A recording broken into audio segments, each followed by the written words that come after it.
या देवी सर्वभूतेषु मां शक्तिरूपेण संस्थिता नमस्तस्यै नमस्तस्यै नमस्तस्यै नमो नमः। जय माता रानी। दोस्तों, आप सभी को नवरात्रि के 8वें दिन की हार्दिक शुभकामनाएं।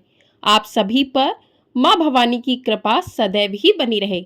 नवरात्रि के 8वें दिन मां महागौरी का पूजन किया जाता है।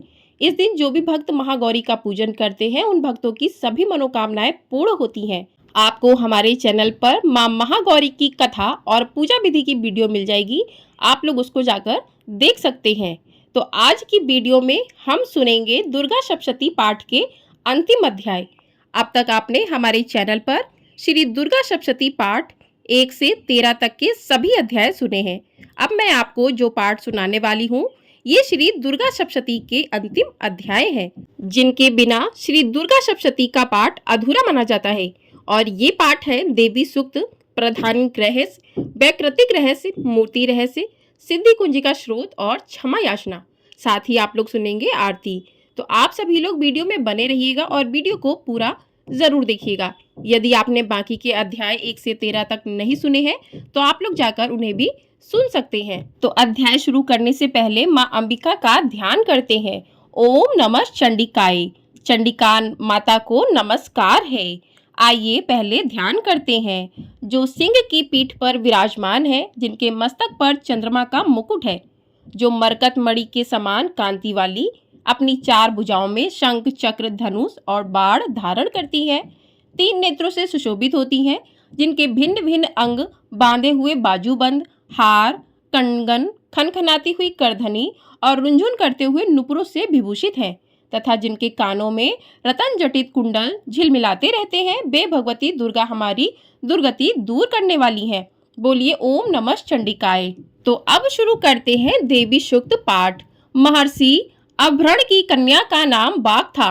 वह बड़ी ब्रह्मज्ञानी थी। उसने देवी के साथ अभिन्नता प्राप्त कर ली थी। उसी के ये उद्गार हैं।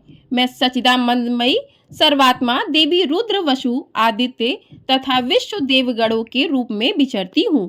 मैं ही मित्र और वरुण दोनों को, इंद्र और अग्नि को तथा दोनों अश्विनी कुमारों को धारण करती हूँ। मैं ही शत्रुओं के नाशक आकाशचारी देवता सोम को, त्वष्टा प्रजापति को तथा पूषा और भग को भी धारण करती हूँ। जो हविष्य से संपन्न हो देवताओं को उत्तम हविष्य की प्राप्ति कराता है तथा उन्हें सोम रस के द्वारा तृप्त करता है। उस यजमान के लिए भी मैं ही उत्तम यज्ञ का फल और धन प्रदान करती हूँ। मैं संपूर्ण जगत की अधीश्वरी, अपने उपासकों को धन की प्राप्ति कराने वाली, साक्षात्कार करने योग्य परम ब्रह्म को अपने से अभिन्न रूप से जानने वाली तथा पूजनीय देवताओं में प्रधान हूँ। मैं प्रपंच रूप से अनेक भावों में स्थित हूँ। संपूर्ण भूतों में मेरा प्रवेश है। अनेक स्थानों में रहने वाले देवता जहाँ कहीं जो कुछ भी करते हैं वह सब मेरे लिए करते हैं।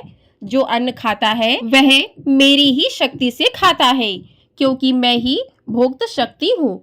इसी प्रकार से जो देखता है, जो सांस लेता है तथा जो कहीं हुई बात सुनता है, वह मेरी ही सहायता से उक्त सब कर्म करने में समर्थ होता है। जो मुझे इस रूप में नहीं जानते, वे ना जानने के कारण ही दीन दशा को प्राप्त हो जाते हैं। हे बहुश्रुत, मैं तुम्हें श्रद्धा से प्राप्त होने वाले ब्रह्म तत्व का उपदेश करती हूँ। सुनो, मैं स्वयं ही देवताओं और मनुष्यों द्वारा सेवित इस दुर्लभ तत्व का वर्णन करती हूँ। मैं जिस जिस पुरुष की रक्षा करना चाहती हूँ उसको सबकी अपेक्षा अधिक शक्तिशाली बना देती हूँ। उसी को सृष्टिकर्ता ब्रह्मा, परोक्ष ज्ञान संपन्न ऋषि तथा उत्तम मेधा शक्ति से युक्त बनाती हूँ। मैं ही ब्रह्मदेशी हिंसक असुरों का वध करने के लिए रुद्र के धनुष को चढ़ाती हूँ। मैं ही शरणागत जनों की रक्षा करने के लिए शत्रुओं से युद्ध करती हूँ तथा अंतर्यामी रूप से पृथ्वी और आकाश के भीतर व्याप्त रहती हूँ। मैं ही इस जगत के पिता रूप आकाश को सर्वाधि निष्ठा स्वरूप परमात्मा के ऊपर उत्पन्न करती हूँ। समुद्र संपूर्ण भूतों के उत्पत्ति स्थान परमात्मा में तथा जल बुद्धि की व्यापक वृत्तियों में मेरे कारण स्वरूप चैतन्य ब्रह्मा की स्थिति है। अतएव मैं समस्त भुवन में व्याप्त रहती हूँ तथा उस स्वर्गलोक का भी अपने शरीर से स्पर्श करती हूँ। मैं कारण रूप से जब समस्त विश्व की रचना आरंभ करती हूँ, तब दूसरों की प्रेरणा के बिना स्वयं ही वायु की भांति चलती हूँ। स्वेच्छा से ही कर्म में प्रवृत्त होती हूँ। मैं पृथ्वी और आकाश दोनों से परे हूँ। अपनी महिमा से मैं ऐसी ही हूँ। अब शुरू करते हैं तंत्रोक्त देवी सूक्त। देवता बोले, देवी को नमस्कार है। महादेवी शिवा को सर्वदा नमस्कार है। प्रकृति एवं भद्रा को प्रणाम है। हम लोग नियम पूर्वक जगदम्बा को नमस्कार करते हैं। रौद्रा को नमस्कार है। नित्या, गौरी और धात्री को बारंबार नमस्कार है। ज्योतिषमयी, चंद्र रूपणी एवं सुख स्वरूपा देवी को सतत प्रणाम है। शरणागतों का कल्याण करने वाली बुद्धि एवं सिद्धि रूपा देवी को हम बारंबार नमस्कार करते हैं। नेत्री, राक्षसों की लक्ष्मी, राजाओं की लक्ष्मी तथा सर्वागणी यानी कि शिव पत्नी स्वरूपा आप जगदम्बा को बारंबार नमस्कार करते हैं। दुर्गा, दुर्गपारा, दुर्गम संकट से पार उतारने वाली, सारा, सबकी सारभूता, सर्वकारिणी, ख्याति, कृष्णा और धूम्रा देवी को सर्वदा नमस्कार है। अत्यंत सौम्य तथा अत्यंत रौद्र रूपा देवी को हम नमस्कार करते हैं। उन्हें हमारा बारंबार प्रणाम है। जगत की आधारभूता कृति देवी को बारंबार नमस्कार है। जो देवी सब प्राणियों में विष्णु माया के नाम से कही जाती हैं, उनको नमस्कार, उनको नमस्कार, उनको बारंबार नमस्कार है। जो देवी सब प्राणियों में चेतना कहलाती हैं, उनको नमस्कार, उनको नमस्कार, उनको बारंबार नमस्कार है। जो देवी सब प्राणियों में बुद्धि रूप से स्थित है, उनको नमस्कार, उनको नमस्कार, उनको बारंबार नमस्कार है। जो देवी सब प्राणियों में निद्रा रूप में स्थित है, उनको नमस्कार, उनको नमस्कार, उनको बारंबार नमस्कार है। जो देवी सब प्राणियों में क्षुधा रूप में स्थित हैं, उनको नमस्कार, उनको नमस्कार, उनको बारंबार नमस्कार है। जो देवी सब प्राणियों में छाया रूप में स्थित है, उनको नमस्कार, उनको नमस्कार, उनको बारंबार नमस्कार है। जो देवी सब प्राणियों में शक्ति रूप से स्थित है, उनको नमस्कार, उनको नमस्कार, उनको बारंबार नमस्कार है। जो देवी सब प्राणियों में दृष्टा रूप में स्थित है, उनको नमस्कार, उनको नमस्कार, उनको बारंबार नमस्कार है। जो देवी सब प्राणियों में शांति यानी क्षमा रूप में स्थित है, उनको नमस्कार, उनको नमस्कार, उनको बारंबार नमस्कार है। जो देवी सब प्राणियों में जाति रूप में स्थित है, उनको नमस्कार, उनको नमस्कार, उनको बारंबार नमस्कार है। जो देवी सब प्राणियों में लज्जा रूप में स्थित है, उनको नमस्कार, उनको नमस्कार, उनको बारंबार नमस्कार है। जो देवी सब प्राणियों में शांति रूप से स्थित है, उनको नमस्कार, उनको नमस्कार, उनको बारंबार नमस्कार है। जो देवी सब प्राणियों में श्रद्धा रूप से स्थित है, उनको नमस्कार, उनको नमस्कार, उनको बारंबार नमस्कार है। जो देवी सब प्राणियों में कांति रूप से स्थित है, उनको नमस्कार, उनको नमस्कार, उनको बारंबार नमस्कार है। जो देवी सब प्राणियों में लक्ष्मी रूप से स्थित है, उनको नमस्कार, उनको नमस्कार, उनको बारंबार नमस्कार है। जो देवी सब प्राणियों में वृत्ति रूप से स्थित है, उनको नमस्कार, उनको नमस्कार, उनको बारंबार नमस्कार है। जो देवी सब प्राणियों में स्मृति रूप से स्थित है, उनको नमस्कार, उनको नमस्कार, उनको बारंबार नमस्कार है। जो देवी सब प्राणियों में दया रूप से स्थित है, उनको नमस्कार, उनको नमस्कार, उनको बारंबार नमस्कार है। जो देवी सभी प्राणियों में तुष्टि रूप से स्थित है, उनको नमस्कार, उनको नमस्कार, उनको बारंबार नमस्कार है। जो देवी सब प्राणियों में माता रूप से स्थित है, उनको नमस्कार, उनको नमस्कार, उनको बारंबार नमस्कार है। जो देवी सभी प्राणियों में भ्रांति रूप से स्थित हैं, उनको नमस्कार, उनको नमस्कार, उनको बारंबार नमस्कार है। जो जीवों के इंद्रिय वर्ग की अधिष्ठात्री देवी एवं प्राणियों में सदा व्याप्त रहने वाली हैं, उन व्याप्ति देवी को बारंबार नमस्कार है। जो देवी चैतन्य रूप से इस संपूर्ण जगत को व्याप्त करके स्थित हैं, उनको नमस्कार है, उनको नमस्कार है, उनको बारंबार नमस्कार है। पूर्व काल में अपने अविष्ट की प्राप्ति होने से देवताओं ने जिनकी स्तुति की तथा देवराज इंद्र ने बहुत दिनों तक जिनका सेवन किया, वह कल्याण की साधन भूता ईश्वरी हमारा कल्याण और मंगल करें तथा सारी आपत्तियों का नाश कर डालें। उदंड दैत्यों से सताए हुए हम सभी देवता जिन परमेश्वरी को इस समय नमस्कार करते हैं तथा जो भक्ति से विनम्र पुरुषों द्वारा स्मरण की जाने पर तत्काल ही संपूर्ण विपत्तियों का नाश कर देती हैं। बे जगदम्बा हमारा संकट दूर करो। बोलिए माँ अंबिका की जय। इस प्रकार से देवी शुक्तम पाठ पूर्ण होते हैं। अब सुनते हैं प्रधानिक रहस्य। सप्तशती के इन तीनों रहस्यों के नारायण ऋषि, अनुदृष्ट छंद तथा महाकाली, महालक्ष्मी एवं महासरस्वती देवता हैं। शास्त्रोक्त फल की प्राप्ति के लिए जप में इनका विनियोग होता है। राजा बोले, भगवान आपने चंडिका के अवतारों की कथा मुझसे कही। ब्राह्मण अब इन अवतारों की प्रधान प्रकृति का निरूपण कीजिए। द्विज श्रेष्ठ, मैं आपके चरणों में पड़ा हूँ। मुझे देवी के जिस स्वरूप की और जिस विधि से आराधना करनी है वह सब यथार्थ रूप से बतलाइए। ऋषि कहते हैं, राजन ये रहस्य परम गोपनीय है, इसे किसी से कहने योग्य नहीं बतलाया गया है, किंतु तुम मेरे भक्त हो, इसीलिए तुमसे ना कहने योग्य मेरे पास कुछ भी नहीं है। त्रिगुणमयी परमेश्वरी महालक्ष्मी ही सबका आदि कारण है। वे ही दृश्य और अदृश्य रूप से संपूर्ण विश्व को व्याप्त करके स्थित है। राजन वे अपनी चार भुजाओं में मातुलुंग यानी बिजौरे का फूल, गदा, खेट, ढाल एवं पान पात्र और मस्तक पर नाग, लिंग तथा योनि इन वस्तुओं को धारण करती है। तपाए हुए स्वर्ण के समान उनकी कांति है। तपाए हुए स्वर्ण के ही उनके भूषण हैं। उन्होंने अपने तेज से इस शून्य जगत को परिपूर्ण किया है। परमेश्वरी महालक्ष्मी ने इस संपूर्ण जगत को शून्य देखकर केवल तमोगुण रूप उपाधि के द्वारा एक अन्य उत्कृष्ट रूप धारण किया। वह रूप एक नारी के रूप में प्रकट हुआ, जिसके शरीर की कांति निखरे हुए काजल की भांति काले रंग की थी। उनका श्रेष्ठ मुख दाढ़ों से सुशोभित था, नेत्र बड़े बड़े और कमर पतली थी। उसकी चार भुजाएं ढाल, तलवार, प्याले और कटे हुए मस्तक में सुशोभित थीं। वह वक्ष स्थल पर धड़ कबंध की, मस्तक पर मुंडों की माला धारण किए हुई थी। इस प्रकार प्रकट हुई स्त्रियों में श्रेष्ठ तामसी देवी ने महालक्ष्मी से कहा, माता जी आपको नमस्कार है, मुझे मेरा नाम और कर्म बताइए।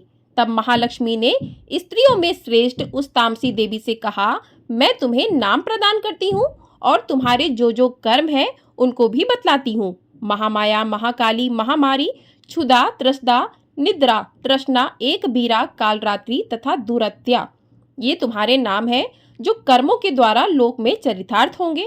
इन नामों के द्वारा तुम्हारे कर्मों को जानकर जो उनका पाठ करता है वह सुख भोगता है। राजन महाकाली से यूं कहकर महालक्ष्मी ने अत्यंत शुद्ध तत्व गुण के द्वारा दूसरा रूप धारण किया, जो चंद्रमा के समान गौरवर्ण था।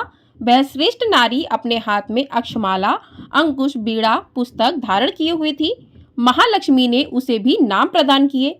महाविद्या, महावाणी, भारती, वाक, सरस्वती, आर्या, ब्राह्मी, कामधेनु, वेदगर्वा तथा धीश्वरी यानी बुद्धि की स्वामिनी, ये तुम्हारे नाम होंगे।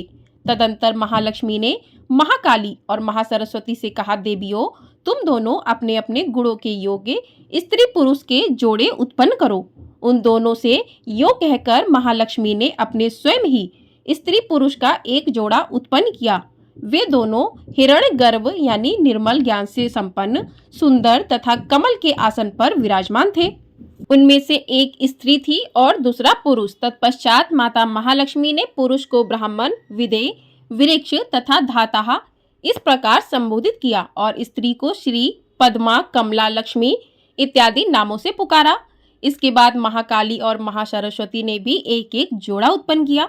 इनके भी रूप और नाम में तुम्हें बतलाता हूँ। महाकाली ने कंठ में नील चिन्ह से युक्त लाल भुजा, श्वेत शरीर और मस्तक पर चंद्रमा का मुकुट धारण करने वाले पुरुष को तथा गोरे रंग की स्त्री को जन्म दिया। वह पुरुष रुद्र, शंकर, स्थाणु, कपर्दी और त्रिलोकन के नाम से प्रसिद्ध हुआ तथा स्त्री के त्रयी, विद्या, कामधेनु, भाषा, अक्षरा और स्वरा ये नाम हुए। राजन महासरस्वती ने गोरे रंग की स्त्री और श्याम रंग के पुरुष को प्रकट किया। उन दोनों के नाम भी मैं तुम्हें बतलाता हूँ। उनमें पुरुष के नाम विष्णु, कृष्ण, हषिकेश, वासुदेव और जनार्दन हुए तथा स्त्री उमा, गौरी, सती, चंडी, सुंदरी, सुभा और शिवा इन नामों से प्रसिद्ध हुई। इस प्रकार तीनों युवतियां ही तत्काल पुरुष रूप को प्राप्त हुई। इस बात को ज्ञान नेत्र वाले लोग ही समझ सकते हैं, दूसरे अज्ञानी जन इस रहस्य को नहीं जान सकते। राजन महालक्ष्मी ने त्रय विद्या रूपा सरस्वती को ब्रह्मा के लिए पत्नी रूप में समर्पित किया। रुद्र को वरदायिनी गौरी तथा भगवान वासुदेव को लक्ष्मी दे दी।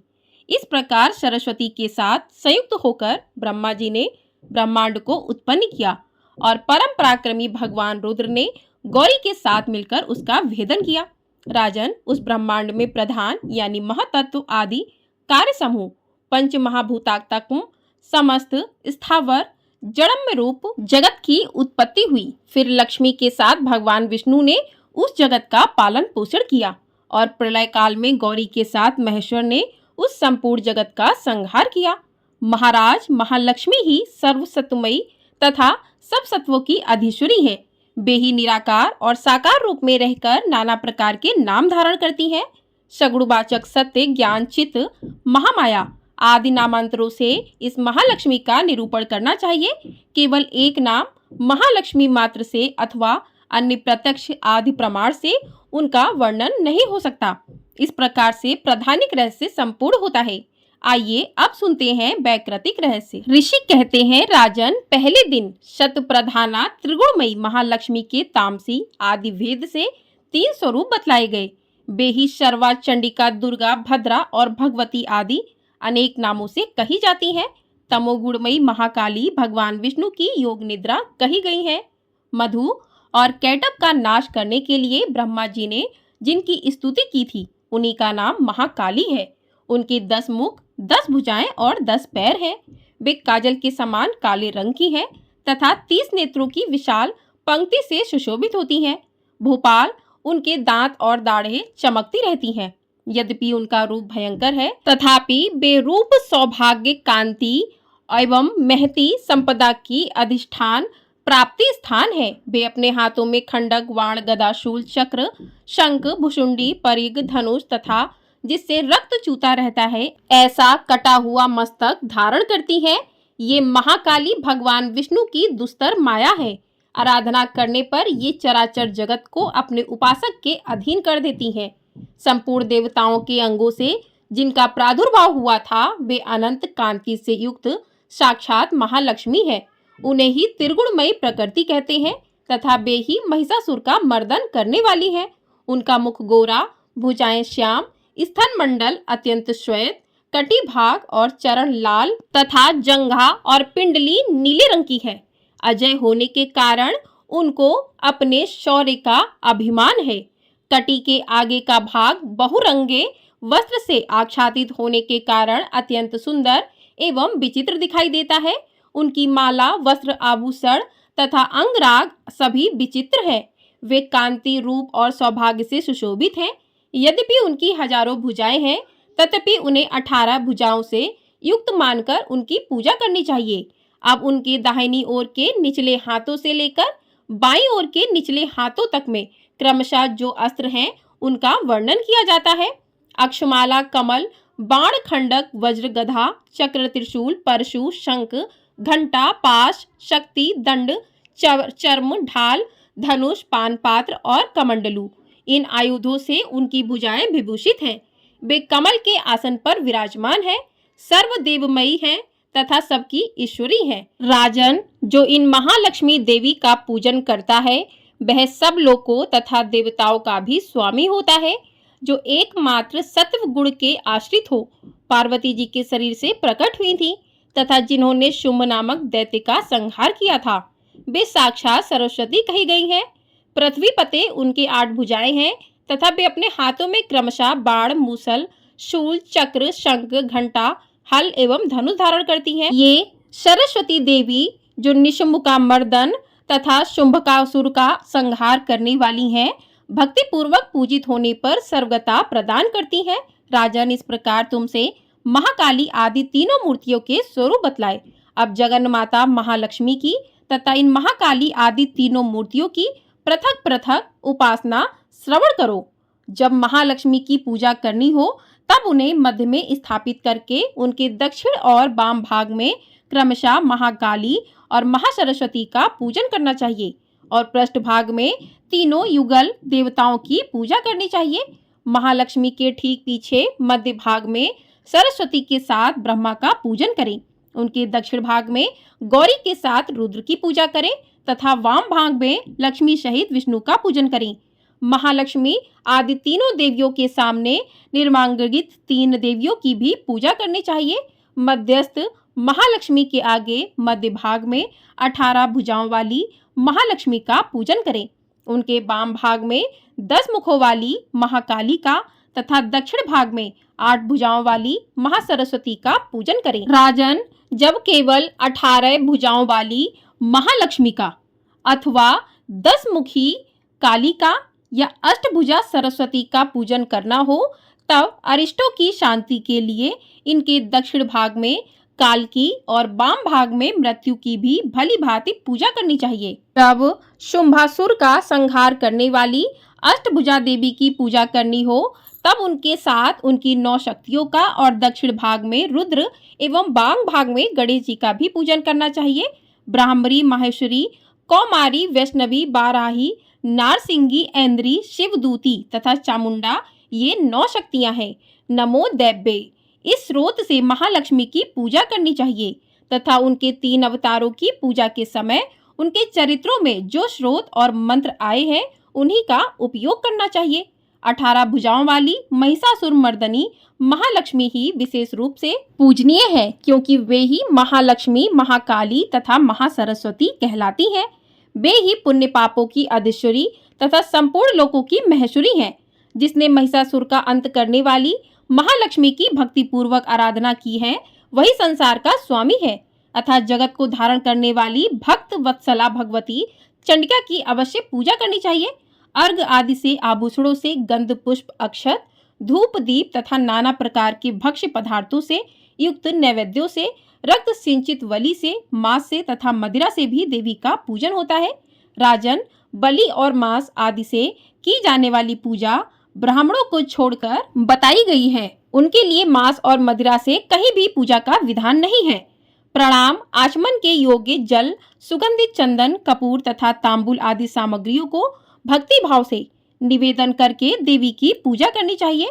देवी के सामने बाएं भाग में कटे मस्तक वाले महादैत्य महिषासुर का पूजन करना चाहिए, जिससे भगवती के साथ सायुज्य प्राप्त कर लिया हो। इसी प्रकार देवी के सामने दक्षिण भाग में उनके वाहन सिंह का पूजन करना चाहिए, जो संपूर्ण धर्म का प्रतीक एवं षड्विध ऐश्वर्य से युक्त है। उसी ने इस चराचर जगत को धारण कर रखा है। तदंतर बुद्धिमान पुरुष एकाग्रचित हो देवी की स्तुति करें, फिर हाथ जोड़कर तीनों पूर्वोक्त चरित्रों द्वारा भगवती का स्तवन करें। यदि कोई एक ही चरित्र से स्तुति करना चाहे तो केवल मध्यम चरित्र के पाठ से कर ले, किंतु प्रथम और उत्तर चरित्रों में से एक का पाठ ना करे। आधे चरित्र का पाठ भी करना मना है। जो आधे चरित्र का पाठ करता है उसका पाठ सफल नहीं होता। पाठ समाप्ति के बाद साधक प्रदक्षिणा और नमस्कार कर तथा आलस्य छोड़कर जगदम्बा के उद्देश्य से मस्तक पर हाथ जोड़े और उनमें बारंबार त्रुटियों या अपराधों के लिए क्षमा प्रार्थना करे। सप्तशती का प्रत्येक श्लोक मंत्र रूप है, उसमें तिल और घृत मिली हुई खीर की आहुति दे, अथवा सप्तशती में जो स्रोत आए हैं उन्हीं के मंत्रों से चंडिका के लिए पवित्र हविष्य का हवन करें। होम के पश्चात एकाग्रचित हो महालक्ष्मी देवी के नाम मंत्रों को उच्चारण करते हुए पुनः उनकी पूजा करें। तत्पश्चात मन और इंद्रियों को बस में रखते हुए हाथ जोड़ विनीत भाव से देवी को प्रणाम करें और अंतःकरण में स्थापित करके उन सर्वेश्वरी चंडिका देवी का देर तक चिंतन करें। चिंतन करते करते उन्हीं में तन्मय हो जाएं। इस प्रकार जो मनुष्य प्रतिदिन भक्ति पूर्वक परमेश्वरी का पूजन करता है, वह मनोवांछित भोगों को भोग कर अंत में देवी का सायुज्य प्राप्त करता है। जो भक्त वत्सला चंडी का प्रतिदिन पूजन नहीं करता, भगवती परमेश्वरी उसके पुण्यों को जलाकर भस्म कर देती हैं। इसलिए राजन, तुम सर्वलोक महेश्वरी चंडिका का शास्त्रोक्त विधि से पूजन करो, उससे तुम्हें सुख मिलेगा। बोलिए माँ चंडिका की जय। इस प्रकार से वैकृतिक रहस्य समाप्त हुआ। अब सुनते हैं मूर्ति रहस्य। ऋषि कहते हैं, राजन, नंदा नाम की देवी जो नंद से उत्पन्न होने वाली हैं, उनकी यदि भक्ति पूर्वक स्तुति और पूजा की जाए तो वे तीनों लोगों को उपासक के अधीन कर देती हैं। उनके श्री अंगों की कांति कनक के समान उत्तम है। वे सुनहरे रंग के सुंदर वस्त्र धारण करती हैं उनकी आभा सुवर्ण के तुल्य है तथा वे स्वर्ण के ही उत्तम आभूषण धारण करती हैं। उनकी 4 भुजाएं कमल, अंकुश, पाश और शंख से सुशोभित हैं। वे इंदिरा, कमला, लक्ष्मी, श्री तथा रुक्मांजू, जासना यानी स्वर्णमय, कमल के आसन पर विराजमान आदि नामों से पुकारी जाती है। निष्पाप नरेश, पहले मैंने रक्त दंतिका नाम से जिन देवी का परिचय दिया है, अब उनके स्वरूप का वर्णन करूंगा। सुनो, वह सब प्रकार के भयों को दूर करने वाली है। वे लाल रंग के वस्त्र धारण करती हैं। उनके शरीर का रंग भी लाल ही है और अंगों के समस्त आभूषण भी लाल रंग के हैं। उनके अस्त्र शस्त्र, नेत्र, सिर के बाल, तीखे नख और दांत सभी रक्त वर्ण के हैं, इसलिए वे रक्त दंतिका कहलाती हैं और अत्यंत भयानक दिखाई भी देती है। जैसे स्त्री पति के प्रति अनुराग रखती है, उसी प्रकार देवी अपने भक्त पर यानी माता की भांति स्नेह रखते हुए उनकी सेवा करती हैं। देवी रक्त दंतिका का आकार वस्तुता की भांति विशाल है। उनके दोनों स्तन सुमेरु पर्वत के समान है। वे लंबे, चौड़े, अत्यंत स्थूल एवं बहुत ही मनोहर है। कठोर होते हुए भी अत्यंत कमनीय है तथा पूर्ण आनंद के समुद्र है। संपूर्ण कामनाओं की पूर्ति करने वाले ये दोनों स्तन देवी अपने भक्तों को पिलाती हैं। वे अपनी 4 भुजाओं में खड्ग, पान पात्र, मूसल और हल धारण करती हैं। ये ही रक्त चामुंडा और योगेश्वरी देवी कहलाती हैं। इनके द्वारा संपूर्ण चराचर जगत व्याप्त है। जो इन रक्त दंतिका देवी का भक्ति पूर्वक पूजन करता है, वह भी चराचर जगत में व्याप्त होता है। वह यथेष्ट भोगों को भोग कर अंत में देवी के साथ सायुज्य प्राप्त कर लेता है। जो प्रतिदिन रक्त दंतिका देवी के शरीर का यह स्तवन करता है, उसकी वे देवी प्रेम पूर्वक संरक्षण रूप सेवा करती हैं। ठीक उसी प्रकार जैसे पतिव्रता नारी अपने प्रियतम पति की परिचर्या करती है। शाकंभरी देवी के शरीर की कांति नीले रंग की है। उनके नेत्र नील कमल के समान है। नाभि नीची है तथा त्रिवली से विभूषित उदर मध्य भाग सूक्ष्म है। उनको दोनों स्तन अत्यंत कठोर, सब ओर से बराबर, ऊंचे, गोल, स्थूल तथा परस्पर सटे हुए हैं। वे परमेश्वरी कमल के में निवास करने वाली हैं तथा हाथों में बाणों से भरी मुष्टि, कमल शाख समूह तथा प्रकाशमान धनुष धारण करती हैं। वह शाख समूह अत्यंत मनोवांछित रसों से युक्त तथा क्षुधा, तृषा और मृत्यु के भय को नष्ट करने वाला तथा फूल, पल्लव, मूल आदि एवं फलों से संपन्न है। वे ही शाकंभरी, शताक्षी तथा दुर्गा कही गई हैं। वे शोक से रहित दुष्टों का दमन करने वाली तथा पाप और विपत्ति को शांत करने वाली हैं। उमा, गौरी, सती, चंडी, कालिका और पार्वती भी वे ही है। जो मनुष्य शाकंभरी देवी की स्तुति, ध्यान, जप, पूजा और वंदना करता है, वह शीघ्र ही अन्न, पान और अमृत रूप अक्षय फल का भागी होता है। भीमा देवी का वर्ण भी नील ही है। उनकी दाढ़ें और दांत चमकते रहते हैं। उनके नेत्र बड़े बड़े हैं। स्वरूप स्त्री का है। स्तन गोल गोल और स्थूल है। वे अपने हाथों में चंद्रहास नामक खड्ग, डमरू, मस्तक और पान पात्र धारण करती हैं। वे ही एक बीरा, कालरात्रि तथा कामदा कहलाती और इन नामों से प्रशंसित होती हैं। भ्रामरी देवी की कांति विचित्र यानी अनेक रंगों की है। वे अपने तेजो मंडल के कारण दुर्घर्ष दिखाई देती हैं। उनका अंगराग भी अनेक रंगों का है तथा वे चित्र विचित्र आभूषणों से विभूषित हैं। चित्र, भ्रमणपाणी और महामारी आदि नामों से उनकी महिमा का गान किया जाता है। राजन, इस प्रकार जगन्न माता चंडिका देवी की ये मूर्तियां बतलाई गई हैं, जो कीर्तन करने पर कामधेनु के समान संपूर्ण कामनाओं को पूर्ण करती हैं। यह परम गोपनीय रहस्य है। इसे तुम्हें दूसरे किसी को नहीं बतलाना चाहिए। दिव्य मूर्तियों का यह आख्यान मनोवांछित फल देने वाला है। इसलिए पूर्ण प्रयत्न करके तुम निरंतर देवी के जप यानी आराधना में लगे रहो। सप्तशती के मंत्रों के पाठ मात्र से मनुष्य 7 जन्मों में उपार्जित ब्रह्म हत्या सदृश घोर पात को एवं समस्त कलमशों से मुक्त हो जाता है। इसलिए मैंने पूर्ण प्रयत्न करके देवी के गोपनीय से भी अत्यंत गोपनीय ध्यान का वर्णन किया है, जो सब प्रकार के मनोवांछित फलों को देने वाला है। उनके प्रसाद से तुम सर्वमान्य हो जाओगे। देवी सर्व स्वरूपमयी है तथा संपूर्ण जगत देवीमय है। अतः मैं उन विश्व स्वरूपा परमेश्वरी को नमस्कार करता हूँ। इस प्रकार से मूर्ति रहस्य संपूर्ण हुआ। बोलिए माँ अंबिका की जय। अब सुनते हैं सिद्ध कुंजिका स्रोत का पाठ। शिव जी बोले, देवी सुनो, मैं उत्तम कुंजिका स्रोत का उपदेश करूंगा, जिस मंत्र के प्रभाव से देवी का जप सफल होता है। कवच, अर्गला, कीलक, रहस्य, सुक्त, ध्यान, न्यास, यहाँ तक कि अर्चन भी नहीं है। केवल कुंजिका के पाठ से दुर्गा पाठ का फल प्राप्त हो जाता है। यह कुंजिका अत्यंत गुप्त और देवों के लिए भी दुर्लभ है। हे पार्वती, इसे स्वयोनि की भांति प्रयत्न पूर्वक गुप्त रखना चाहिए। यह उत्तम कुंजिका स्रोत केवल पाठ के द्वारा मारण, मोहन, वशीकरण, स्थवन और उच्चाटन आदि यानी अभिचारिक उद्देश्यों को सिद्ध करता है। मंत्र: ओम ऐं ह्रीं क्लीं चामुंडै भिक्षे। ओम ग्लौं हूं क्रूं जू सा ज्वालय ज्वालय ज्वला ज्वला प्रज्वल प्रज्वल। ऐं ह्रीं क्लीं चामुंडै भिक्षे ज्वाला हम सम लम छट फट स्वाहा। मंत्र में आए बीजों का अर्थ जानना न संभव है, न आवश्यक है और न ही वांछनीय है, केवल जब पर्याप्त है। हे रुद्र स्वरूपिणी, तुम्हें नमस्कार है। हे मधु दैत्य को मारने वाली, तुम्हें नमस्कार है। कैटव विनाशिनी को नमस्कार। महिषासुर को मारने वाली देवी, तुम्हें नमस्कार है। शुंभ का हनन करने वाली और निशुंभ को मारने वाली, तुम्हें नमस्कार है। हे महादेवी, मेरे जप को जागृत और सिद्ध करो। ऐंकार के रूप में सृष्टि स्वरूपिणी, हीम के रूप में सृष्टि पालन करने वाली, क्लीम के रूप में काम रूपिणी तथा निखिल ब्रह्मांड की बीज रूपिणी देवी, तुम्हें नमस्कार है। चामुंडा के रूप में चंड विनाशिनी और यंकार के रूप में तुम वर देने वाली हो। विक्षय रूप में तुम नित्य ही अभय देती हो।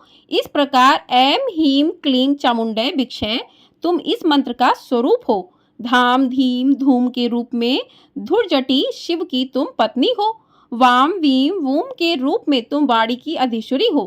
क्राम क्रीम क्रूम के रूप में कालिका देवी, शाम शीम शूम के रूप में मेरा कल्याण करो। हुम हुम हुंकार स्वरूपणी, जम जम जम जम्बधान नादनी, भ्राम भ्रीम भ्रूम के रूप में हे कल्याणकारिणी भैरवी भवानी, तुम्हें बारंबार प्रणाम है। अम कम चम टम तम फ य श विम दुम ए वी हम छ धिजाग्र धिजार्ग, इन सबको तोड़ो और दीप्त करो। करो स्वाहा। पाम पीम पूम के रूप में तुम पार्वती पूर्णा हो। खाम खीम खूम के रूप में तुम खेचरी आकाश चारणी तथा खेचरी मुद्रा हो। साम सीम सूम स्वरूपणी सप्तशती देवी के मंत्रों को मेरे लिए सिद्ध करो। यह कुंजिका स्रोत मंत्र को जगाने के लिए है। इसे भक्तिहीन पुरुष को नहीं देना चाहिए। हे पार्वती, इसे गुप्त रखो। हे देवी, जो बिना कुंजिका के सप्तशती का पाठ करता है उसे उसी प्रकार सिद्धि नहीं मिलती जिस प्रकार वन में रोना निरर्थक होता है। इस प्रकार श्री रुद्र यामल के गौरी तंत्र में शिव पार्वती संवाद में सिद्धि कुंजिका स्रोत नामक पाठ पूर्ण हुआ। बोलिए माँ भवानी की जय। अब करते हैं क्षमा प्रार्थना, ताकि इन पाठ को करते समय यदि कोई भी गलती रह गई है तो वो गलती का दोष, जो भी दोष हो, वो दूर हो जाता है। तो चलिए क्षमा प्रार्थना करते हैं। हे परमेश्वरी, मेरे द्वारा रात दिन सहस्त्रों अपराध होते रहते हैं। यह मेरा दास है। यूँ समझकर मेरे उन अपराधों को तुम कृपा पूर्वक क्षमा करो। परमेश्वरी, मैं आवाहन नहीं जानता, विसर्जन करना नहीं जानता तथा पूजा करने का ढंग भी नहीं जानता, क्षमा करो। देवी सुरेश्वरी, मैंने जो मंत्रहीन, क्रियाहीन और भक्तिहीन पूजन किया है वह सब आपकी कृपा से पूर्ण हो। सैकड़ों अपराध करके भी जो तुम्हारी शरण में जगदम्बा कहकर पुकारता है उसे वह गति प्राप्त होती है जो ब्रह्मादि देवताओं के लिए भी सुलभ नहीं है। जगदम्बिके, मैं अपराधी हूँ, किंतु तुम्हारी शरण में आया हूँ। इस समय दया का पात्र हूँ, तुम जैसा चाहो करो। देवी परमेश्वरी, अज्ञान से, भूल से अथवा बुद्धि भ्रांत के कारण मैंने जो न्यूनता या अधिकता कर दी हो वह सब क्षमा करो और प्रसन्न हो। सच्चिदानंद स्वरूपा परमेश्वरी, जगन्न माता कामेश्वरी, तुम प्रेम पूर्वक मेरी यह पूजा स्वीकार करो और मुझ पर प्रसन्न रहो। देवी सुरेश्वरी, तुम गोपनीय से भी गोपनीय वस्तु की रक्षा करने वाली हो। मेरे निवेदन किए हुए इस जप को ग्रहण करो। तुम्हारी कृपा से मुझे सिद्धि प्राप्त हो। इस प्रकार से क्षमा प्रार्थना पूर्ण होती है। अब करते हैं माता रानी की आरती। जय अम्बे गौरी मैया, जय श्यामा गौरी, तुमको निश दिन धावती हरि ब्रह्मा शिवरी। ओम जय अम्बे गौरी। मांग सिंदूर विराजत टीको मृग मद को। उज्ज्वल से दो नैना चंद्र वदननी को। ओम जय अम्बे गौरी। कनक समान कलेवर रक्तांबर राजे। रक्त पुष्प गलमाला कंठन पर साजे। ओम जय अम्बे गौरी। का केरी वाहन राजत खंडक खपर धारी। सुर नर मुनि जन सेवत तिनके दुख हारी। ओम जय अम्बे गौरी। कानन कुंडल शोभित नासाग्र मोती। कोटिक चंद्र दिवाकर राजत समज्योति। ओम जय अम्बे गौरी। शुंभ निशुंभ बिडारे महिषासुर घाती। धूम्र विलोचन नैना निश दिन मदमाती। ओम जय अम्बे गौरी। चंड मुंड संहारे शोणित बीज हरे। मधु कैटभ दो मारे सुर भयहीन करे। ओम जय अम्बे गौरी। ब्रह्माणी रुद्राणी तुम कमला रानी। आगम निगम बखानी तुम शिव पट रानी। ओम जय अम्बे गौरी। 64 योगिनी गावत नृत्य करत भैरव। बाजत ताल मृदंगा अरु बाजत डमरू। ओम जय अम्बे गौरी। तुम हो जग की माता तुम ही हो भरता। भक्तन के दुख हरता सुख संपत्ति करता। ओम जय अम्बे गौरी। भुजाचार अति शोभित खंडक खपर धारी। मन वांछित फल पावत सेवत नर नारी। ओम जय अम्बे गौरी। कंचन थाल विराजत अगर कपूर बाती। श्रीमाल के तुम राजत कोटि रतन ज्योति। ओम जय अम्बे गौरी। श्री अम्बे जी की आरती जो कोई नर गावे। कहत शिवानंद स्वामी सुख संपत्ति पावे। ओम जय अम्बे गौरी। ओम जय अम्बे गौरी। मैया जय श्यामा गौरी। तुमको निश दिन धावती हरि ब्रह्मा शिवरी। ओम जय अम्बे गौरी। बोली अम्बे मैया की जय। तो इस प्रकार से दुर्गा सप्तशती पाठ के अंतिम अध्याय पूर्ण होते हैं। आपको ये वीडियो पसंद आई हो, वीडियो को लाइक शेयर, चैनल को सब्सक्राइब अवश्य कर दीजिएगा। आपको हमारे चैनल पर नवरात्रि के 9वें दिन माँ सिद्धिदात्री की पूजा और कथा की वीडियो भी मिलेगी। तो चैनल को सब्सक्राइब नहीं किया है तो चैनल को सब्सक्राइब अवश्य कर लें। और विसर्जन कलश का कब करना है, किस प्रकार से करना है, इसकी वीडियो अपलोड हो चुकी है। आप लोगों ने यदि नहीं देखी है तो आप लोग जाकर देख सकते हैं। माता रानी की कृपा सदैव हम सभी भक्तों पर बनी रहे। जय माता दी। बोलिए माता रानी की जय। बोलिए माँ शेरावाली मैया की जय।